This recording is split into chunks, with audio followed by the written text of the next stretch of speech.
लकड़ी काटे वर्गे का होगे संजो, बगवा धर के ले गे दाई मोला सतलो, जाके वहाँ नावाता न पाए हवा वो।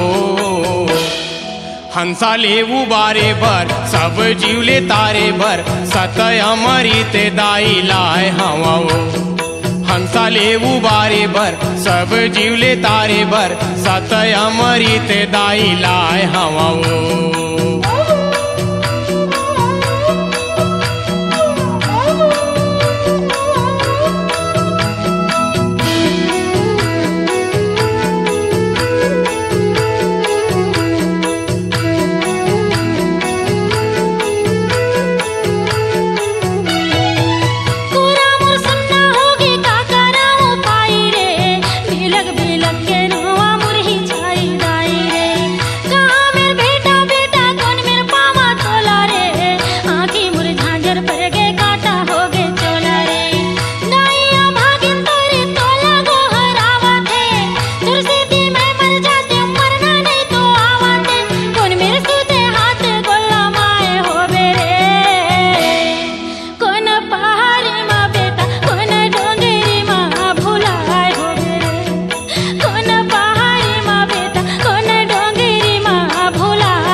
बघवाए के आई से लाला लायाखी करे मोला डर हुआई से, काम डराते ओला संग माले जाई से, कोरम बैठारे सतनाम सिखाई से, आवागमन के सब रतला बताई से, फांदा 84 वो निरंजन के देखाई से, सत के जंजीरा संग लाए हवा वो।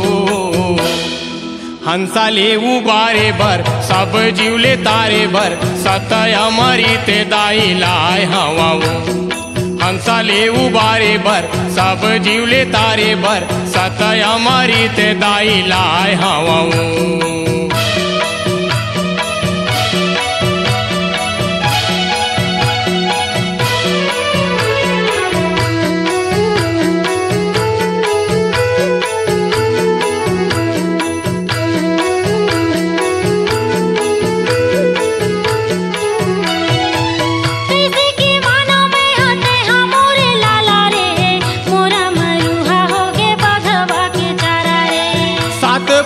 कपड़ा के लोची देवा देवो, तभे पति आवे गोरस मुख में चूहा देवो, सत के जोताई सब में जगाना है, मनखे मनखे के जमो भेद ला मिटाना है, सतनाम सार है बताए हवाए वो।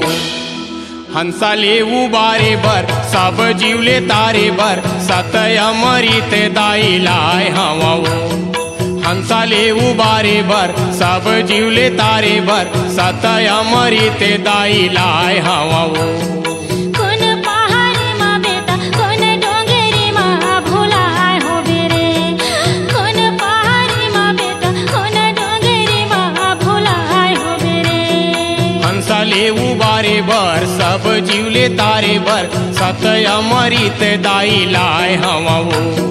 हंसा ले उबारे भर सब जीवले तारे भर, सतय अमृत दाई लाए हवा वो।